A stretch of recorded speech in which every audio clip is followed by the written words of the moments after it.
In this video, I'm going to give a brief overview of this Evercross EK30 electric bike. A link to this bike is above and also in the description.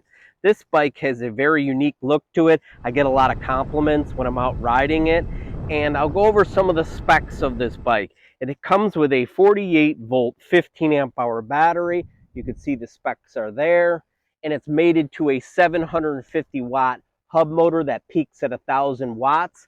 One of the cool styling features of this are the hanging fenders that you can see both front and rear there. It comes with a full color screen, a 7-speed transmission for pedaling, a half twist throttle, both front and rear brakes. I wish that these were hydraulic. For this price point, they should be hydraulic. It does come with lights. You can see what the rear tail light looks like. The headlight is really cool.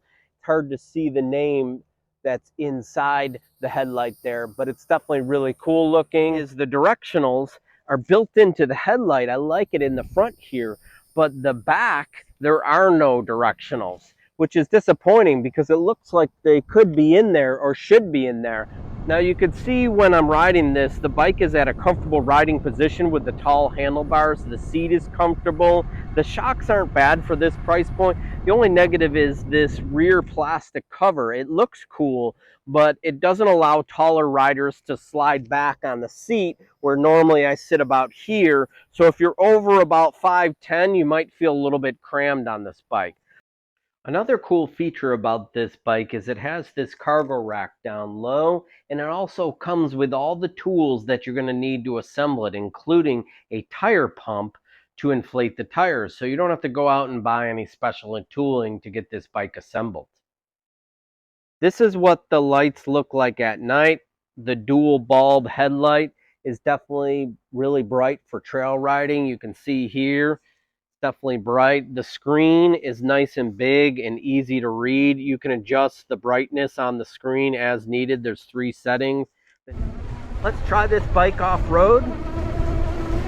See how the suspension is. It's not terrible. The seat's definitely cushy. Ample torque. Does pretty well.